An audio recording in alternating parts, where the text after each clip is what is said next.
ज्ञानतिमिरुन्धस्य ज्ञानाञ्जनशलाकया चक्षुरुन्मीलितं येन तस्मै श्रीगुरवे नमो। नमो विष्णुपादाय कृष्णपृष्ठाय भूतले श्रीमते भक्तिवेदान्त स्वामिनिति नामिने। नमस्ते सरस्वती देवे गौरवाणी प्रचारिणे निर्विशेष शून्यवादी पाश्चात्यदेशतारिणे।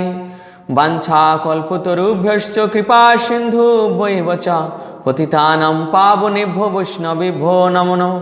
नमो महावदन्याय कृष्ण प्रेम प्रदायते कृष्णाय कृष्ण चैतन्य नाम्ने गौरतिसे नमो। जय श्री कृष्ण चैतन्य प्रभु नित्यानंद श्री अद्वैत गदाधर श्रीवासादि गौर भक्तवृंद। हरे कृष्ण कृष्ण कृष्ण हरे हरे, हरे राम राम राम हरे हरे। हरि ओम तत्सत्। श्रीमद् भगवद गीता यथायथ द्वितीय अध्याय सांख्य योग प्रथम श्लोक। संजय उवाच तम तथा कृपयाविष्ट मश्रुपूर्णाकुलेक्षणं विषीदन्तमिदं वाक्यो मुवाच मधुसूदन।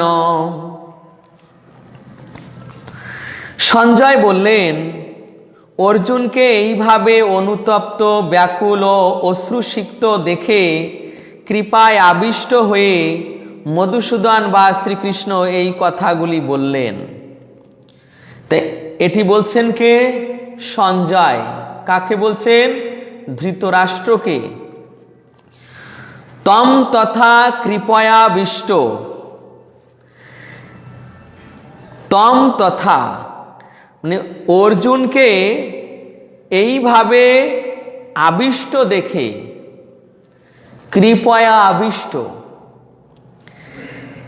এখানে এই কৃপয়া মানে অন্যদের প্রতি সহানুভূতি। কাদের প্রতি সহানুভূতি দেখাচ্ছেন?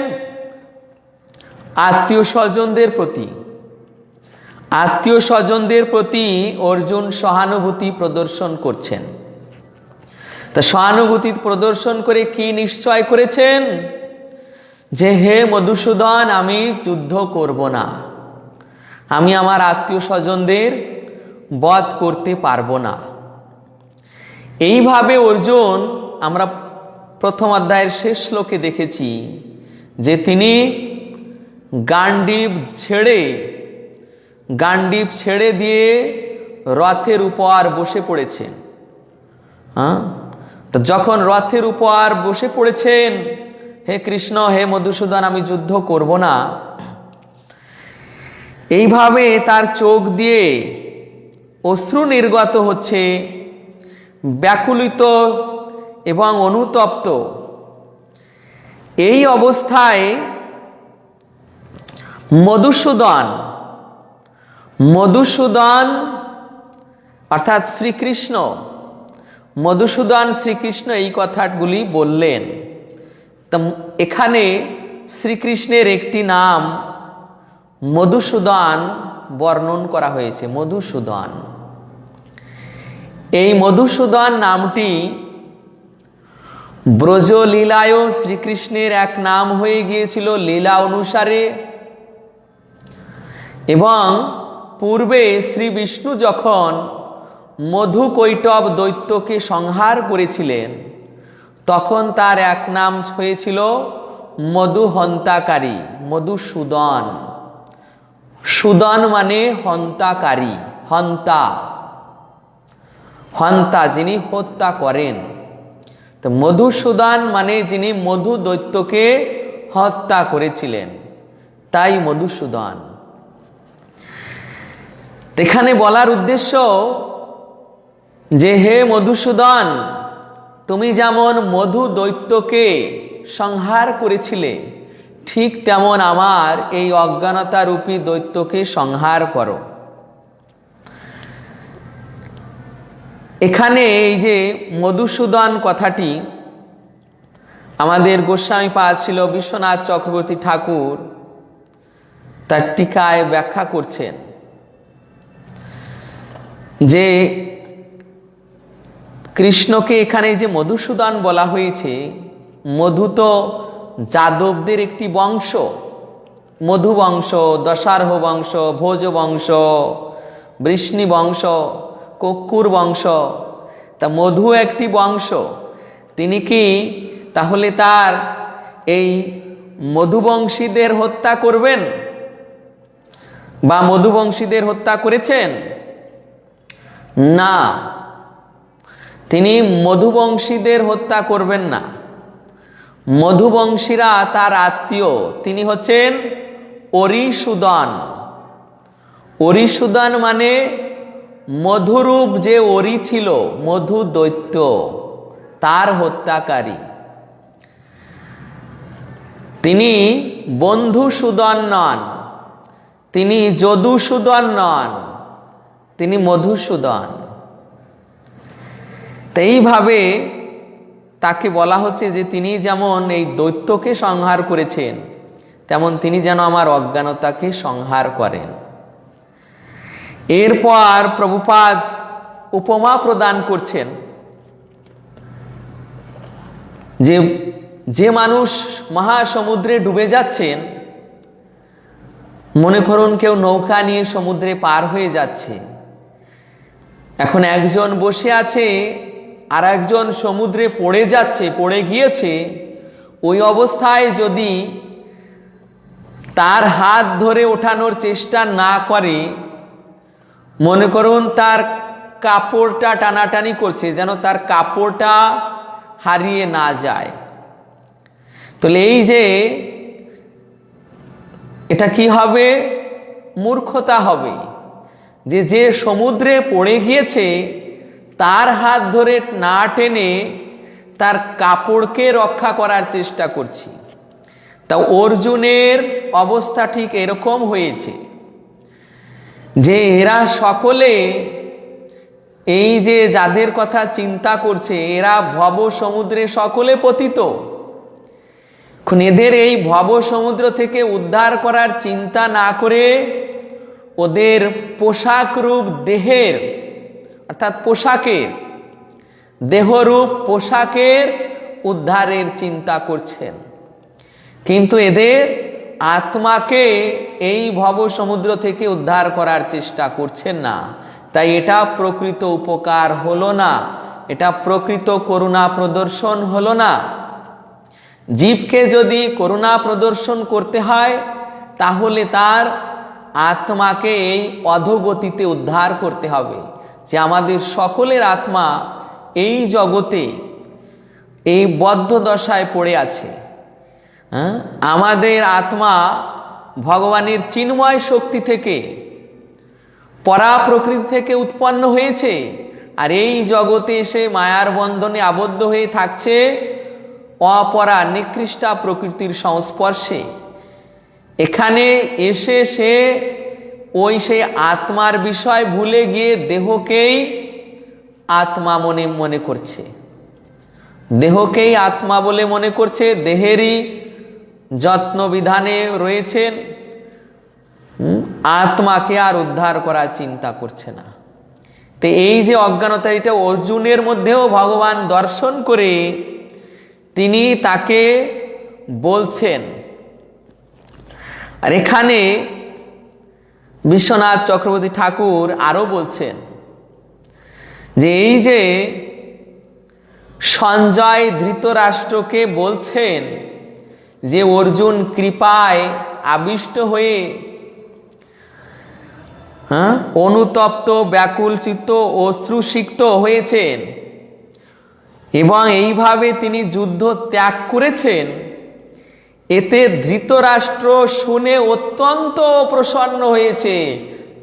ধৃতরাষ্ট্র শুনে অত্যন্ত প্রসন্ন হয়েছে যে তাহলে যাক, অর্জুনের মধ্যে এই ধর্ম চেতনা কাজ করেছে, তাহলে সে যুদ্ধ করবে না। আর সে যদি যুদ্ধ না করে তাহলে আমার সন্তানেরা নিষ্কণ্টক রাজ্য ভোগ করবে। তাহলে তো ভালোই হয়েছে। হ্যাঁ, ধৃতরাষ্ট্র প্রসন্ন হয়েছে এই কথা শুনে। কিন্তু সঞ্জয় বলে দিচ্ছেন যে হে মহারাজ, এইভাবে প্রসন্ন হবেন না, কেননা সেখানে মধুসূদন আছে। মধুসূদন আছে। কেননা মধু দৈত্যকে যেমন এই শ্রীকৃষ্ণ হত্যা করেছিলেন, ঠিক তেমন অর্জুনের এই অজ্ঞানতা রূপী মধু দৈত্যকে কৃষ্ণ সংহার করবেন। হরে কৃষ্ণ। এরপর তো প্রভুপাদ এখানে আমাদের সকলের জন্য অর্জুনের এই দৃষ্টিভঙ্গির পরিপ্রেক্ষিতে এখানে বর্ণনা করছেন। শেষে দেখুন যে গীতার এই অধ্যায়ে জড়দেহ ও চেতন আত্মার সম্বন্ধে বিশদভাবে আলোচনার মাধ্যমে পরম নিয়ন্তা ভগবান আমাদের বুঝিয়ে দিয়েছেন আমাদের স্বরূপ কি, আমাদের প্রকৃত পরিচয় কি। আমাদের স্বরূপ এই জড়দেহ নয়, আমাদের স্বরূপ হচ্ছে চিন্ময় আত্মা। সেটাকেই উদ্ধার করতে হবে, আর সেই উদ্ধারের প্রস্তুতি পর্বই স্বরূপ এই জন্ম। তো এই জন্ম লাভ করে যদি আমরা সেই প্রস্তুতি গ্রহণ না করি, তাহলে পরবর্তী শ্লোকে আমাদের বলা হবে অনার্য। দ্বিতীয় শ্লোকে ভগবান বলছেন, কুতস্ত্বাকস্মলমিদম বিষমে সমুপস্থিতম অনার্যজুষ্টমসর্গমকীর্তিম করমর্জুন।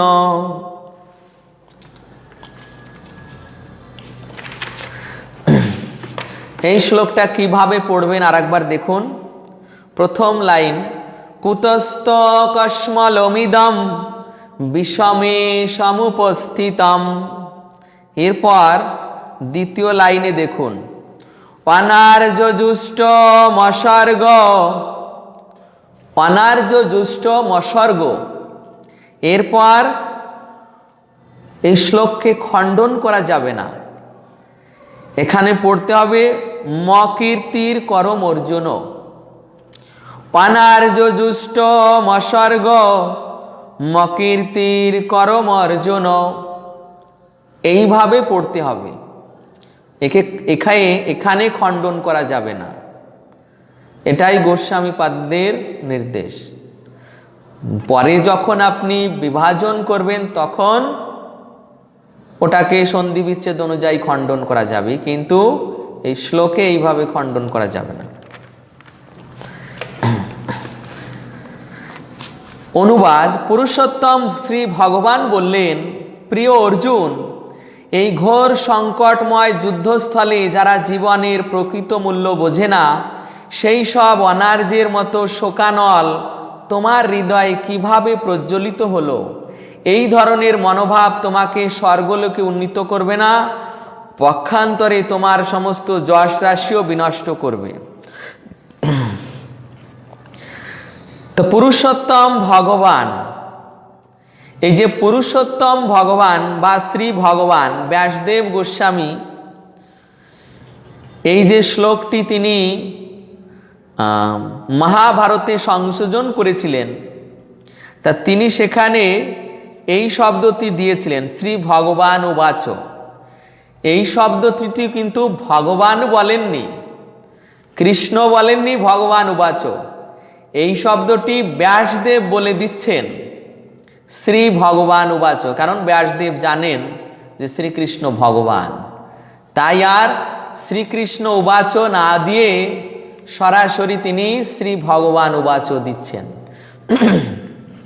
অর্থাৎ পুরুষোত্তম ভগবান বললেন। এই যে পুরুষোত্তম ভগবান, প্রভুপাদ প্রথমেই এই বিষয়টি আলোচনা করছেন যে শ্রীকৃষ্ণ ভগবান। হ্যাঁ, যারা পরমার্থবাদী আছেন, পরমার্থবাদী, তাদের পরমার্থ হচ্ছে তিন প্রকার। ভাগবতের এই শ্লোকটি দেওয়া আছে, প্রথম স্কন্ধের দ্বিতীয় অধ্যায়ের 11 নম্বর শ্লোকটি দেওয়া আছে, যে এই শ্লোকটিতে বর্ণনা করা হচ্ছে বদন্তি তত্তত্ত্ব বিদস্তত্তম যজ্ঞান মদ্বয়ম ব্রহ্মেতি পরমাত্মেতি ভগবানিতি শব্দতে। যে পরমার্থবাদীরা পরম তত্ত্বকে তিন সংজ্ঞায় অভিহিত করেন, ব্রহ্ম, পরমাত্মা, ভগবান। আর এখানে ব্রহ্মকে তুলনা করা হয়েছে সূর্য রশ্মির সঙ্গে, পরমাত্মাকে সূর্য গোলকের সঙ্গে এবং ভগবানকে সূর্য মণ্ডলের সঙ্গে। দেখুন আরো সহজ উদাহরণ আপনারা পাবেন, আরো সহজ উদাহরণ কি, মনে করুন দ্বিতীয়ার চন্দ্র দেখেছেন তো নিশ্চয়ই আপনার, দ্বিতীয়ার চন্দ্র, দ্বিতীয়ার চন্দ্র, তো সেটাও চন্দ্র, দ্বিতীয়ার চন্দ্রও চন্দ্র। কেউ যদি বলে যে এটাই চন্দ্রের পূর্ণ প্রকাশ, তাহলে কিন্তু সেটা ভুল, ঠিক না? কেউ যদি বলে এটাই প্রকৃত চন্দ্র, তাহলে কিন্তু সেটা ভুল। হ্যাঁ, এটা চন্দ্র, কিন্তু এটা চন্দ্রের প্রকৃত স্বরূপ নয়, দ্বিতীয়ার চন্দ্র। এরপর অষ্টমীর চন্দ্র, এটাও চন্দ্র, কিন্তু কেউ যদি বলে যে এটাই একমাত্র চন্দ্র, এটাই চন্দ্রের স্বরূপ, সেটাও ভুল। এরপর কেউ যদি বলে পূর্ণিমার চন্দ্রকে যে এটাই চন্দ্র এবং এটাই চন্দ্রের পূর্ণ স্বরূপ, তাহলে কিন্তু এটা সঠিক। হ্যাঁ, এই যে চন্দ্র দিয়ে দেখানো হলো, পূর্ণিমার চন্দ্র, অষ্টমীর চন্দ্র এবং দ্বিতীয়ার চন্দ্র, তিনটেই চন্দ্র, কিন্তু দ্বিতীয়ার চন্দ্র অত্যন্ত আংশিক, অষ্টমীর চন্দ্র অর্ধ, আর পূর্ণিমার চন্দ্র পূর্ণ। তাহলে দেখুন তিনটেই চন্দ্র, তা ঠিক তিনটেই পরম তত্ত্ব। ব্রহ্ম সেও পরম তত্ত্ব, পরমাত্মা সেও পরম তত্ত্ব এবং ভগবান সেও পরম তত্ত্ব। কিন্তু ব্রহ্ম সে পূর্ণ পরম তত্ত্ব নয়, পরমাত্মা সেও পূর্ণ পরম তত্ত্ব নয়, আংশিক পরম তত্ত্ব, এবং ভগবানই হচ্ছেন পরম তত্ত্বের সর্বোচ্চ অবস্থা। যেমন পূর্ণিমার চন্দ্র, পরমাত্মা অষ্টমীর চন্দ্র, আর ব্রহ্ম দ্বিতীয়ার চন্দ্র। তা ঠিক এইভাবে এখানে যেমন সূর্যের উদাহরণ দেওয়া হয়েছে, চন্দ্রের উদাহরণ রয়েছে। এখানে ব্রহ্মকে রশ্মির সঙ্গে তুলনা করা হয়েছে, পরমাত্মাকে সূর্য গোলকের আর ভগবানকে সূর্য মণ্ডলের। তো এইভাবে ভগবানই হচ্ছেন পরম তত্ত্বের সর্বোচ্চ। তা সেই শ্রী ভগবান এখানে বলছেন যে এই ঘোর সংকটময় যুদ্ধস্থলে যারা জীবনের প্রকৃত মূল্য বোঝে না, সেই সব অনার্যের মতো শোকানল তোমার হৃদয়ে কিভাবে প্রজ্বলিত হলো? তাহলে অনার্য কারা? যারা জীবনের প্রকৃত মূল্য বোঝে না। এই জীবনটা কেন দেওয়া হয়েছে, কি উদ্দেশ্যে এই জীবনটা প্রদান করা হয়েছে? এই জীবনটা কি এই দেহকে শুধুমাত্র সুখ সুবিধা বিধান, ভালো খাবো, ভালো থাকবো, ভালো পড়বো, ভালোভাবে জীবন যাপন করব, নাকি এখানে পরম তত্ত্ব লাভের চেষ্টা করব? বা আমার এই যে দেহ, আমার আত্মা, এই দেহকে দেহের দ্বারা জড়বন্ধনে আবদ্ধ, এর থেকে মুক্ত করার চেষ্টা করতে হলে আমাকে ভগবত ভক্তি করতে হবে। যতক্ষণে আমি এই দেহধারী হয়ে এই জগতে ঘুরব, ততক্ষণ আমাকে এই জন্ম মৃত্যু জরা ব্যাধির চক্রে ঘুরতেই হবে। এমনকি ব্রহ্মলোক পর্যন্ত, তারও উপর নির্বিশেষ ব্রহ্ম জ্যোতির্ধাম, সেখান থেকেও পুনরাবর্তন। একমাত্র ভগবত ধামে প্রবেশ করা ব্যতীত জীবকে সমস্ত স্থান থেকে পুনরাবর্তিত হতে হবে। একমাত্র ভগবত ধাম ব্যতীত। কোনো জীব যদি ভগবত ধাম চলে যায় তাহলেই সে মুক্তির রাজ্যে ফিরে গেল। যতক্ষণ এই জগতে থাকবে ততক্ষণ এই জন্ম মৃত্যু জরাব্যাধি তার ঘটতেই থাকবে। তো এই যে মনুষ্য শরীর, ভগবত গীতায় বলা হয়েছে যে এই মনুষ্য শরীর একটি উপযুক্ত নৌকা, এখানে সৎ গুরুদেব, তারপর প্রামাণিক শাস্ত্র রয়েছে, যারা কাণ্ডারি স্বরূপ, এবং এই জীবনে অনুকূল বায়ু। অনুকূল বায়ু মানে বিভিন্ন সুযোগ সুবিধা, অনেক সুযোগ সুবিধা পরিবার পরিজন থেকে বা বন্ধু বান্ধব থেকে বা সমাজের থেকে, দেশ থেকে বা দেবতাদের থেকে বা মুনি ঋষিদের থেকে। এই যে আমরা সূর্যের আলো পাচ্ছি, এটা দেবতাদের কৃপা। হাওয়া পাচ্ছি, পবন দেবের কৃপা। জল পাচ্ছি, বরুণ দেবের কৃপা। তো এই যে জীবনে বহু সুযোগ সুবিধা পাচ্ছি, তো এই উপযুক্ত দেহস্বরূপ নৌকা, সৎ গুরুদেব, স্বাস্থ্যস্বরূপ কাণ্ডারি, এই জীবনের বহু সুযোগ সুবিধা, একে কাজে লাগিয়ে যদি আমি এই ভব সমুদ্র পার হওয়ার চেষ্টা না করি তাহলে আমি হলাম আত্মঘাতী। আর তারাই হচ্ছে অনার্য। অনার্য যারা এই ভব সমুদ্র পার হওয়ার চেষ্টা করে না, তারা অনার্য। আর আর্য কারা? যারা এই ভব সমুদ্র পার হওয়ার চেষ্টা করেন, ভগবত ভক্তিতে যুক্ত থাকেন, ভগবানের আরাধনা করেন, আত্মাকে উদ্ধার করার চেষ্টা করেন। তো ভগবান এখানে অর্জুনকে বলছেন যারা এই চেষ্টা না করে তারাই ওই দেহের শোকে মুহ্যমান হন, দেহের শোকে মুহ্যমান হয়। দেহের সুরক্ষা, দেহকে ভালো করা, দেহর যত্ন নিয়েই দিন রাত পড়ে আছে দেহের এবং দেহ সম্বন্ধীয় যারা, আমার বিষয়, আমার গাড়ি বাড়ি, আত্মীয় পরিজন, বন্ধু বান্ধব, এদের নিয়েই কেবল ব্যস্ত, কিন্তু পরমার্থের কোনো প্রকার কোনো খেয়াল নেই। তো তাদের বলা হচ্ছে অনার্য। তা অর্জুন, তুমি কেন এই প্রকার অনার্যদের মতো আচরণ করছো? তুমি আমার বন্ধু হয়ে তুমি কেন অনার্যদের মতো আচরণ করছো? অনার্য দুষ্টম অস্বর্গম। এই প্রথম হচ্ছে অনার্য, তারপর হচ্ছে অস্বর্গম। তোমার এই অনার্যদের মতো কার্য তোমাকে স্বর্গ প্রদান করবে না। পরলোকে, পরলোকে তোমাকে স্বর্গ প্রদান করবে না।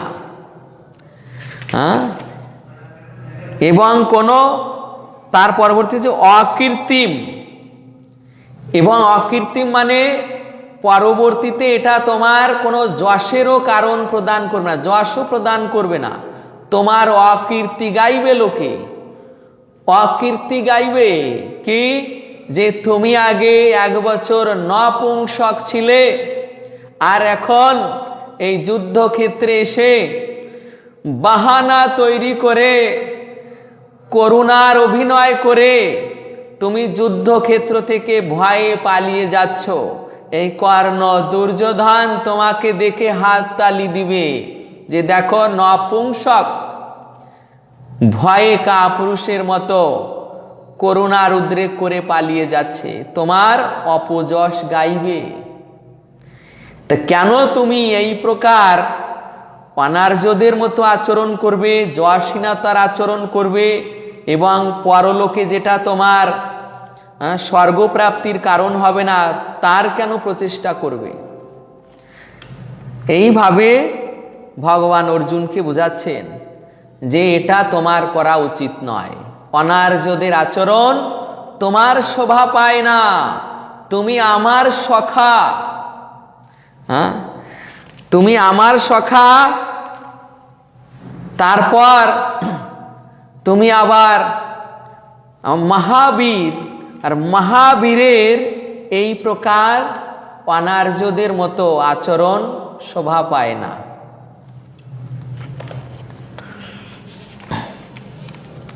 পরবর্তী শ্লোকে ভগবান বলছেন, ক্লৈব্যম আস্মগম পার্থ নৈতত্ত্বই উপপদ্যতে ক্ষুদ্রম হৃদয় দৌর্বল্যম ত্যক্ত তিষ্ঠ পরন্তপ। হে পার্থ, এই সম্মান হানিকর ক্লীবত্বের বশবর্তী হইও না। এই ধরনের আচরণ তোমার পক্ষে অনুচিত। হে পরন্তপ, হৃদয়ের এই ক্ষুদ্র দুর্বলতা পরিত্যাগ করে তুমি উঠে দাঁড়াও। সেখানে ভগবান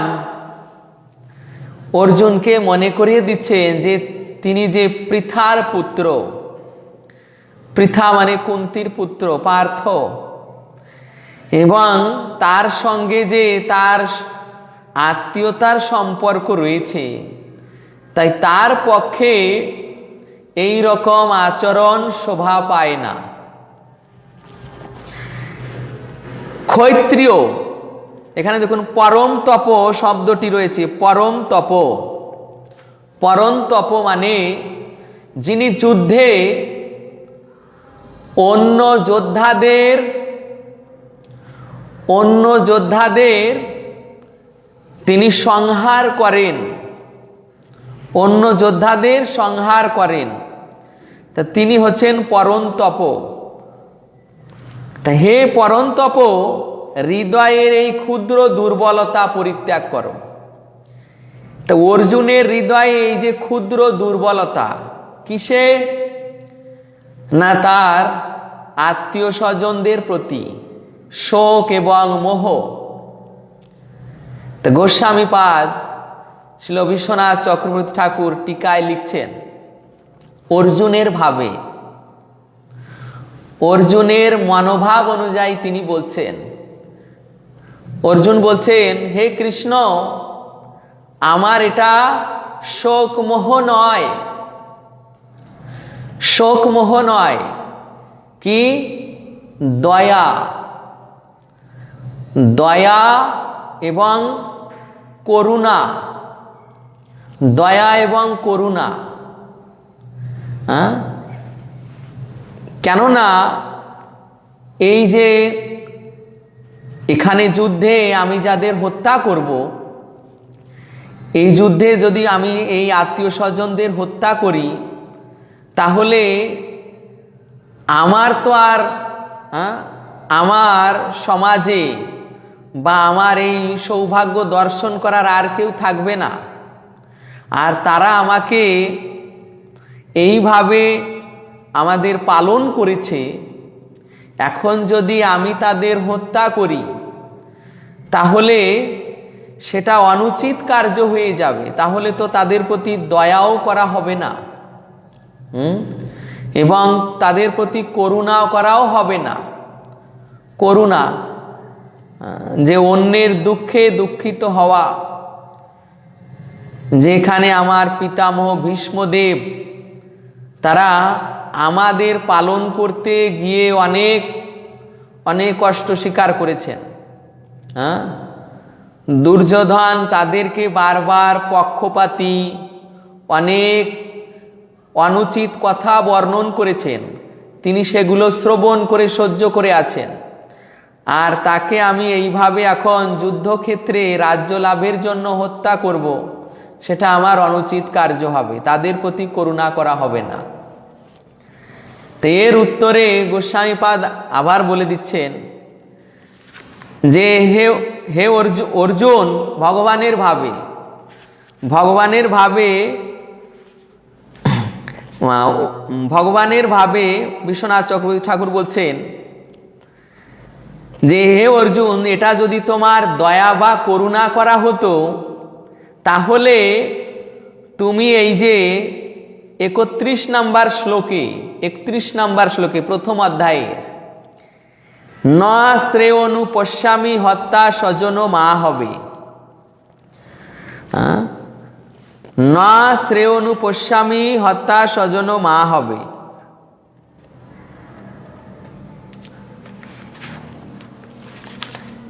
31 নয়, এটা আসলে 30 নম্বর শ্লোকে, ন চ স্বপ্নম অবস্থাতুম ভ্রমতিব চ মে মনো, 30 নম্বর শ্লোকের প্রথম লাইনটি, না চ স্বপ্নম অবস্থাতুম ভ্রমতিব চ মে মনো, যে আমি এখন আর স্থির থাকতে পারছি না, আমি আত্মবিস্মৃত হচ্ছি, আমার চিত্ত উদ্ভ্রান্ত হচ্ছে। যেটা যদি অর্জুনের দয়া হতো তাহলে অর্জুন এই কথাটি বলতেন না যে আমার চিত্ত উদ্ভ্রান্ত হচ্ছে, আমি আত্মবিস্মৃত হচ্ছি। আত্মবিস্মৃতি, চিত্ত উদ্ভ্রান্ত, এগুলো দয়া বা করুণার লক্ষণ নয়। অতএব অর্জুন এখানে শোক মোহে অভিভূত হয়েছেন। এই আত্মবিস্মৃতি এটা মোহের লক্ষণ, মোহের লক্ষণ। অতএব প্রথমে যে বর্ণন করা হলো, হে অর্জুন তুমি এই শোক মোহে অভিভূত হয়েছ, এটা ওই অর্জুনের ওই কথা থেকেই প্রমাণিত হলো যে অর্জুন শোক মোহে অভিভূত, অর্জুন দয়া বা করুণাবশত এটা করছে না। এই গোস্বামীপাদ ব্যাখ্যা করেছেন। এরপর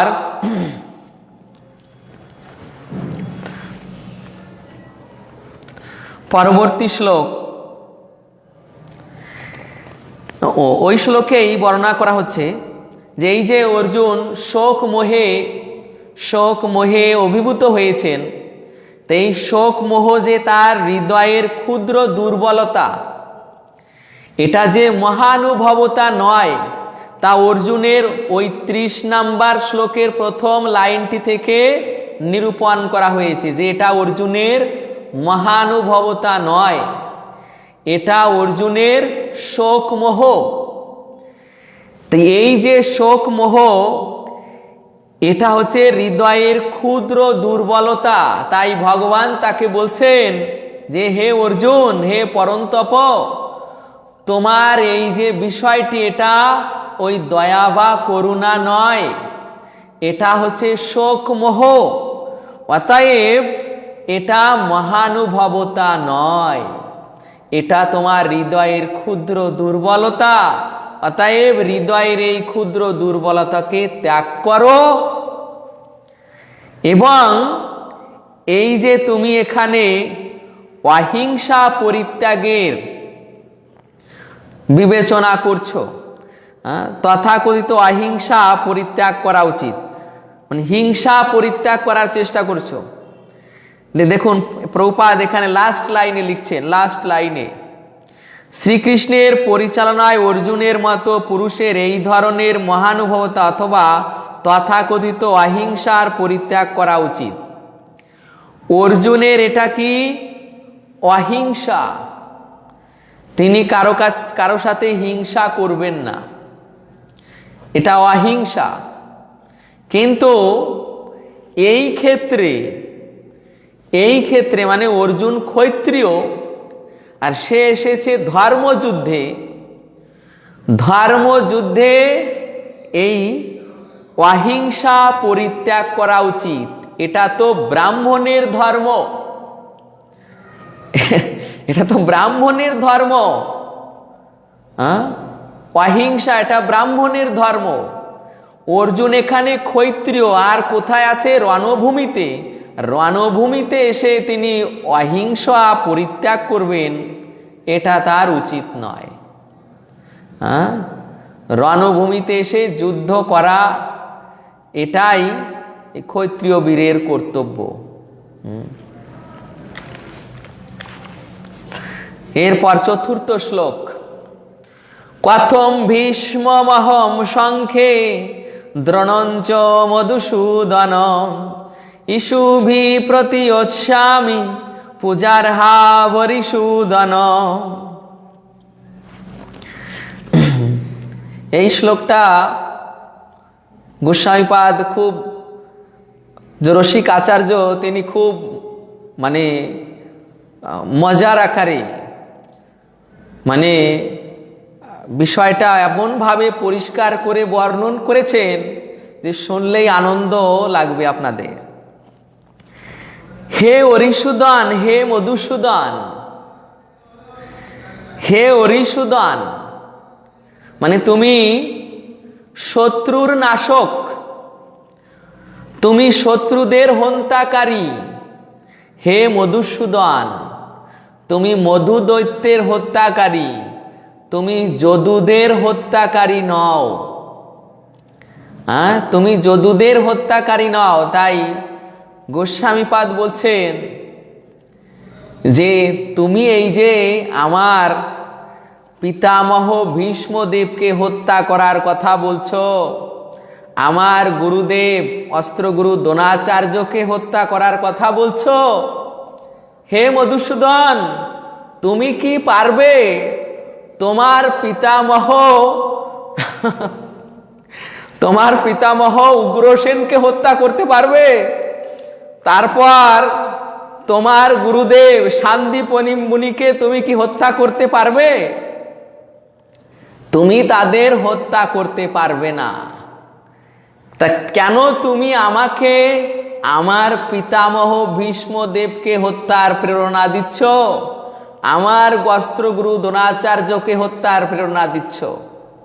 হ্যাঁ, তুমি তো ওই যাদব বংশের হত্যাকারী নও, তুমি অরিসুদন। তুমি অরিসুদন মানে, তুমি অরি মানে দুষ্ট, শত্রুর নাশক।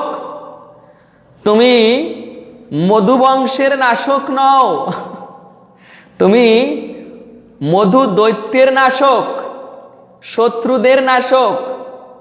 তুমি তোমার বন্ধুবর্গের নাশক নয়। তুমিও তো যুদ্ধ করেছ, একবার নয়, জরাসন্ধের সঙ্গে 17 বার যুদ্ধ করেছ। কিন্তু তুমি তো তোমার পিতামহ উগ্রসেনকে মারনি, বা তুমি তোমার গুরুদেব সান্দীপনি মুনিকেও মারনি। তো তুমি কেন এখানে আমার পিতামহ ভীষ্মদেবকে মারার পরিকল্পনা করছো বা অনুপ্রেরণা দিচ্ছ, আর আমার গুরুদেব দ্রোণাচার্যকে হত্যা করার পরিকল্পনা করছো? তো এই যুদ্ধক্ষেত্রে ভীষ্ম দ্রোণের মতো পরম পূজনীয় ব্যক্তিদের কেমন করে আমি আমার বাণের দ্বারা প্রতিদ্বন্দ্বিতা করব? যাদেরকে আমি ছোটবেলা থেকে আমি তাদের পায়ে ফুল দিয়ে পূজা করেছি,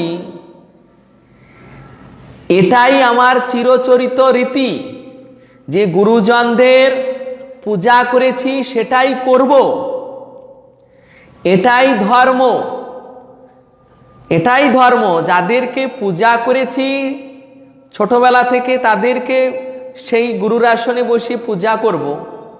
আর তাদেরকে এখন, তাদের বুকে আমাকে এখন তীর চালাতে হবে। হ্যাঁ, যাদেরকে ফুল দিয়ে পায়ে পূজা করেছি তাদের বুকে এখন বাণের দ্বারা আঘাত করতে হবে? এটা অনুচিত কার্য। এই সমস্ত পরম পূজনীয় ব্যক্তিদের আমি কিভাবে বাণের দ্বারা প্রতিদ্বন্দ্বিতা করব? যাদের এইভাবে গুরুর বুদ্ধিতে পূজা করেছি, এখনো তাদের পূজা করব, এটাই ধর্ম।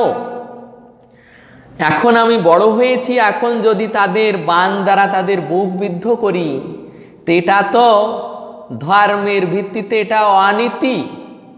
তা তুমি আমাকে কেন এই প্রকার পরামর্শ দিচ্ছ? এইভাবে ভগবান কে বলছেন অর্জুন। 5ম শ্লোক দেখুন। এই যে 4 লাইনের শ্লোক এসেছে, এই 4 লাইনের শ্লোক আমি প্রথম ক্লাসে হয়তো বলেছিলাম যে ভগবদ গীতায় 3টি ছন্দ আছে। 2 লাইনের যে শ্লোকগুলো, এগুলো হচ্ছে অনুষ্টুপ ছন্দ। আর এই ভগবদ গীতায় এই যে 4 লাইনের যে শ্লোক রয়েছে,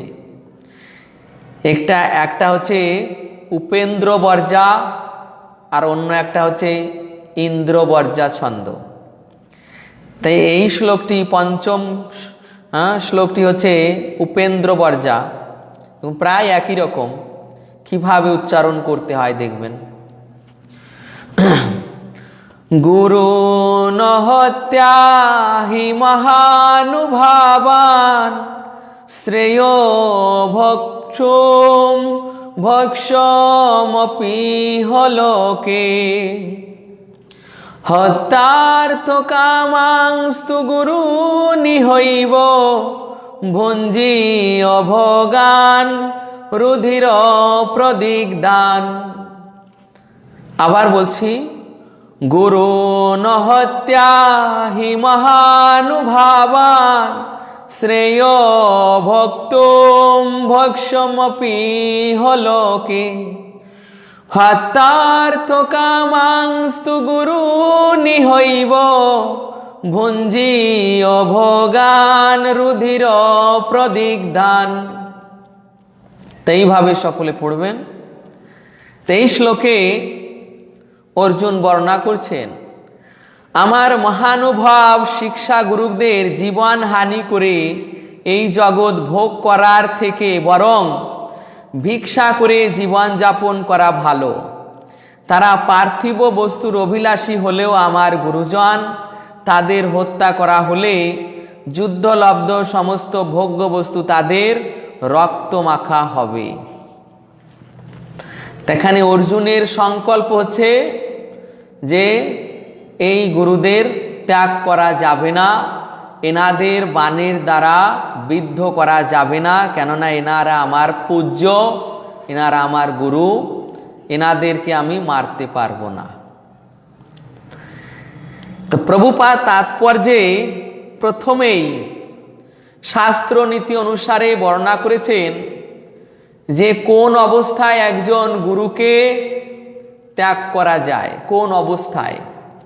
যখন কোনো গুরু ভালো মন্দ বিচার বুদ্ধি হারিয়ে ফেলেন, শাস্ত্র বহির্ভূত কার্যে লিপ্ত হন, তারপর ভগবত বিদ্বেষীমূলক আচরণ করেন, ভগবান থেকে দূরে সরিয়ে দেওয়ার চেষ্টা করেন, এই অবস্থায় কোনো গুরুকে ত্যাগ করা যায়। সেটাই হচ্ছে শাস্ত্রের নির্দেশ। এটা শাস্ত্রেরই নির্দেশ। এতে তার ওই গুরু ত্যাগজনিত অপরাধ হবে না। কিন্তু হরি ভক্তি বিলাসে এও বর্ণন করা হয়েছে, যদি কোনো ব্যক্তি কোনো সৎ গুরুদেবকে ত্যাগ করেন, বুঝতে পেরেছেন?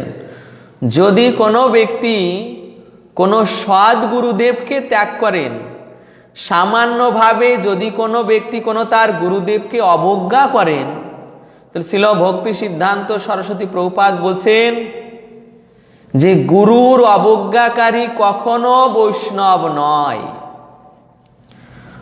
গুরুদেবের অবজ্ঞাকারী কখনো বৈষ্ণব নয়। সে পণ্ডিত হতে পারে, বুদ্ধিমান হতে পারে, ভালো গায়ক হতে পারে, ভালো পাঠক হতে পারে, ভালো বক্তৃতা দিতে পারে, বা কোনো উচ্চপদস্থ ব্যক্তি হতে পারে, কিন্তু সে কখনো বৈষ্ণব পদবাচ্য নহেন। আমাদের নিত্যানন্দ প্রভুর পুত্র ছিল বীরভদ্র প্রভু। তিনি যখন শুনলেন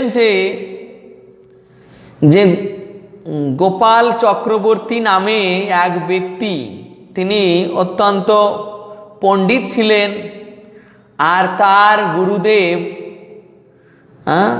অতটা পাণ্ডিত্য ছিল না, কিন্তু তিনি তার গুরুদেবকে অবজ্ঞা করেছিলেন এবং গুরুদেবকে গুরুদেব না বলে পরম গুরুদেবকে গুরুদেব বলতেন।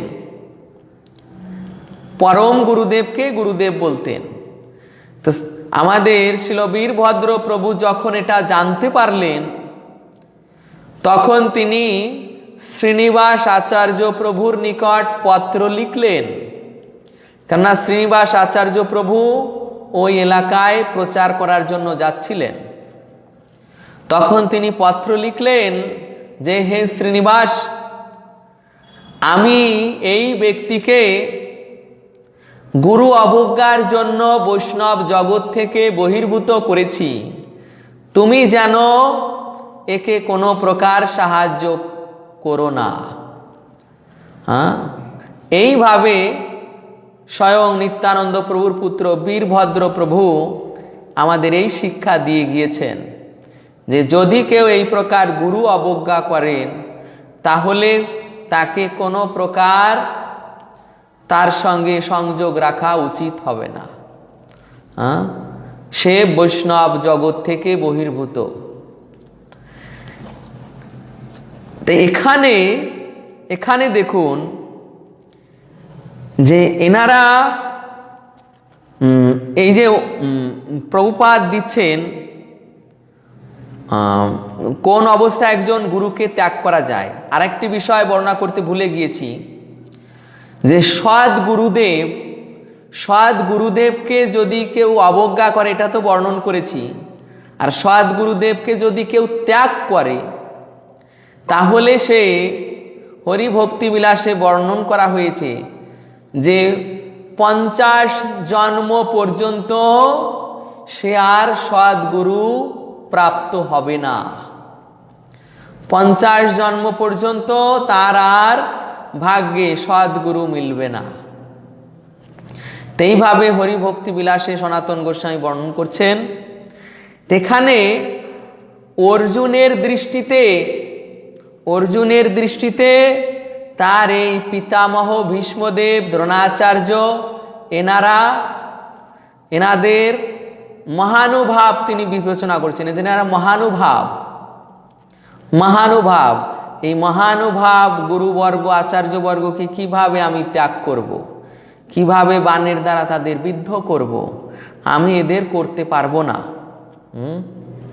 কেননা যদি আমি এদের হত্যা করি তাহলে এই যুদ্ধলব্ধ ভোগ্য বস্তু তাদের রক্তমাখা হবে, আর তাদের মতো মহানুভবদের হত্যা করে কি আমি সুখে থাকতে পারবো?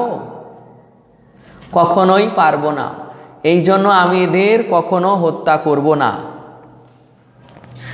প্রভুপাদ অবশ্য এখানে একটি বিষয় বর্ণন করেছেন যে দুর্যোধনের কাছ থেকে অর্থ সাহায্য পেতেন বলে ভীষ্ম দ্রোণ তার পক্ষ অবলম্বন করতে বাধ্য হয়েছিলেন, যদিও কেবল মাত্র আর্থিক সাহায্য পাবার ফলে দুর্যোধনের পক্ষে যোগ দেওয়াটা তাদের উচিত হয়নি। এই অনুচিত কার্য করার ফলে তারা পাণ্ডবদের পরমারাধ্য শিক্ষাগুরুর পদের মর্যাদা থেকে বিচ্যুত হয়েছেন। প্রভুপাদ এই বিষয়টি বর্ণনা করছেন যে দুর্যোধনের অন্নে লালিত পালিত হতেন এবং পিতামহ ভীষ্মদেব যখন যুধিষ্ঠির মহারাজকে উপদেশ করছিলেন স্বয়ং, তিনিও এই বাক্যটি স্বীকার করেছিলেন যে আমি দুর্যোধনের অর্থে পালিত। তো এইভাবে এখানে কোন গুরুকে ত্যাগ করা যায় এবং কোন গুরুকে ত্যাগ করা উচিত নয় সেটা প্রভুপাদ বিশ্লেষণ করছেন। অতএব আমাদের জীবনেও এটা শিক্ষা, আমাদের ব্যক্তিগত ভক্তি জীবনে এর থেকে আমাদেরও শিক্ষা গ্রহণ করা উচিত যে সৎ গুরুদেবকে কখনো অবজ্ঞা বা তার বাক্য লঙ্ঘন বা তাকে ত্যাগ করে অন্য গুরুদেবকে নেওয়ার চেষ্টা করা এটা কখনোই উচিত হবে না। এই কথাগুলো বলা হচ্ছে কেননা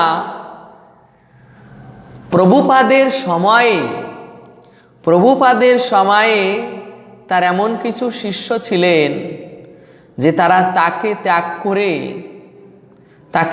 করে গৌড়ীয় মঠ থেকে অন্য গুরুর কাছে দীক্ষা নিয়েছেন। তাই এই প্রকার যেন আমরা সাবধান হই, আমাদেরও ভক্তি জীবনে এটা প্রয়োজন যে কখনো সদ্গুরুকে ত্যাগ করা উচিত নয়, আর কখনো যদি গুরু অসৎ হয় তাকে গ্রহণ করে রাখা উচিত নয়। এটাই শাস্ত্র সিদ্ধান্ত। ষষ্ঠ শ্লোক। ন চৈতদ্বিদ্ম কতরন্ন গরীয় যদ্বা জয়েম যদি বা ন জয়েয়ো ইয়ানেব হত্যা ন জিজীবিষামস তেব স্থিতা প্রমুখে ধার্ত রাষ্ট্রা। তাদের জয় করা শ্রেয় না তাদের দ্বারা পরাজিত হওয়া শ্রেয় তা আমি বুঝতে পারছি না।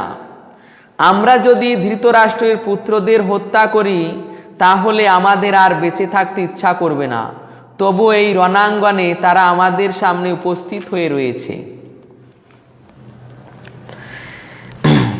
এখানে অর্জুন কি বলছেন যে তাদেরকে জয় করা শ্রেয় না তাদের দ্বারা পরাজিত হওয়া শ্রেয় তা আমি বুঝতে পারছি না। আমরা যদি ধৃতরাষ্ট্রদের পুত্রদের হত্যা করি তাহলে আমাদের আর বেঁচে থাকতে ইচ্ছা করবে না। এখন এই হচ্ছে কিং কর্তব্য বিমূঢ় অবস্থা এসে গিয়েছে। কিং কর্তব্য বিমূঢ়, যে কি করব, এই বিষম পরিস্থিতিতে কি করব, কি তাদের হত্যা করব? তাহলে হত্যা যদি করি তাহলে আমাদের জয়ের পর আমাদের ওই সৌভাগ্য দর্শন করার জন্য আর কেউ থাকবে না, সকলে মারা যাবে। আর যদি হত্যা না করি তাহলে আমাদের ভিক্ষাবৃত্তি অবলম্বন করা ছাড়া কোনো উপায় নেই। ভিক্ষাবৃত্তি কেন না, দুর্যোধন ওই সুজ দ্বারা এই মেদিনী ছেদ করলে যতটুকু স্থান হয় ততটুকু স্থান দুর্যোধন দিবে না, যুদ্ধ বিনা প্রদান করবে না।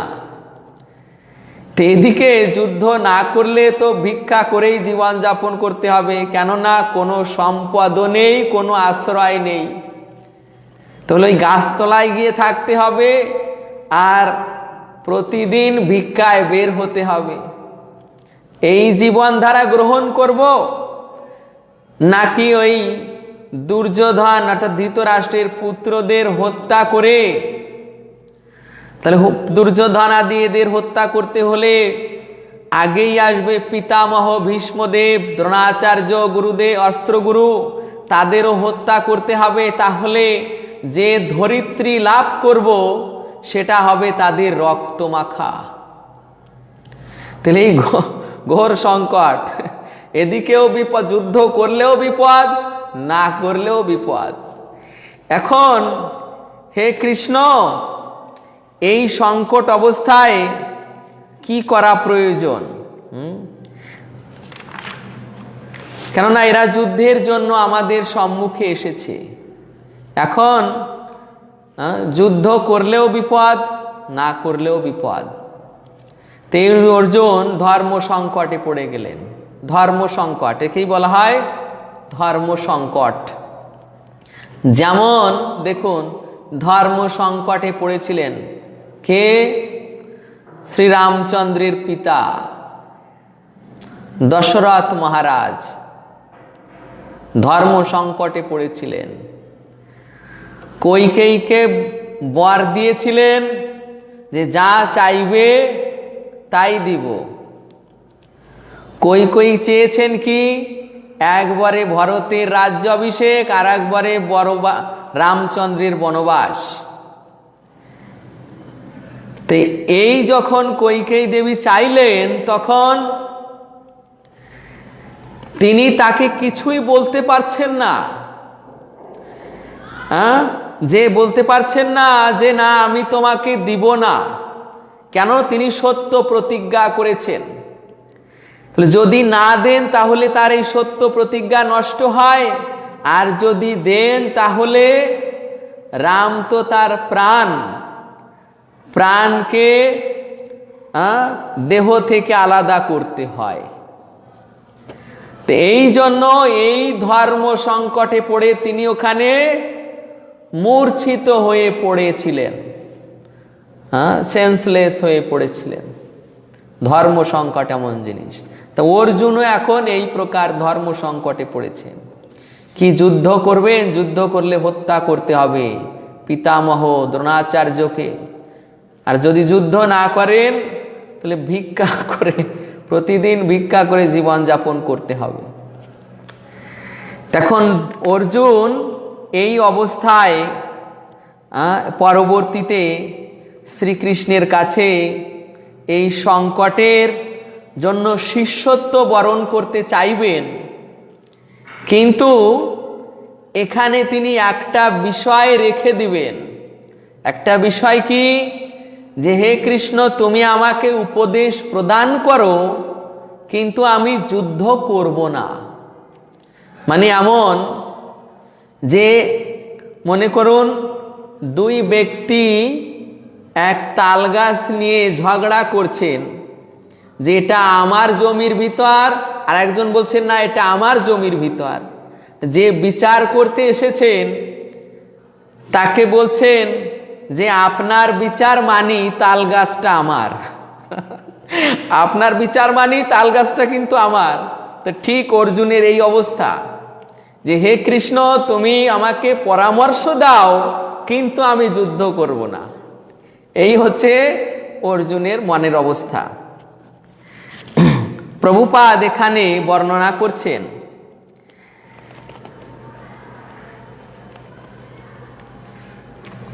আমরা এখন এই সিদ্ধান্তে পৌঁছাতে পারি যে মুক্তি লাভের জন্য অর্জুন সম্পূর্ণরূপে যোগ্যতা সম্পন্ন ছিলেন। অর্জুন এই মুক্তি লাভের জন্য সম্পূর্ণরূপে যোগ্যতা সম্পন্ন ছিলেন। কেন বলা হচ্ছে এই কথাটি? যে তার এই যে মনোভাব, এটা আসলে একজন ভগবত ভক্তের মনোভাব। অর্জুনের যে মনোভাব সেটা আসলে একজন ভগবত ভক্তের মনোভাব। ভগবত ভক্ত, গভীর তত্ত্বজ্ঞানী, তাই তিনি চিন্তা করেছিলেন এই বিষয়টি। কিন্তু যে ক্ষত্রিয় হিসেবে এই বিচারটা তার উপযুক্ত হয়নি। ভগবত ভক্ত হিসাবে এই বিচারটা সঠিক, যে নিজে সব কিছু সহন করব, অন্যকে কোনো প্রকার কষ্ট প্রদান করব না। আমি দুঃখ পাই, অন্যকে কোনো প্রকার যাতনা তাড়না, কোনো প্রকার তাকে আঘাত প্রদান করব না। এটা ভগবত ভক্তের বিচার। কিন্তু অর্জুনের এখানে এসে যে যুদ্ধক্ষেত্রে যুদ্ধ করার মানুষে এসেছে, যুদ্ধক্ষেত্রে দাঁড়িয়ে এই প্রকার মানসিকতা, এটা ক্ষত্রিয়ের আচরণ নয়। তা ভগবান এখানে এই কথাটাই এখানে বোঝাচ্ছেন যে এটা তোমার ক্ষত্রিয়োচিত মনোভাব নয়।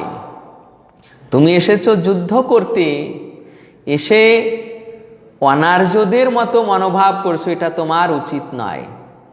তুমি ধর্মযুদ্ধে দাঁড়িয়ে আছো, অতএব ধর্মযুদ্ধ করো। তো এইভাবে পরবর্তীতে ভগবান তাকে বোঝাবেন। পরবর্তী ক্লাসে আমরা সপ্তম শ্লোক থেকে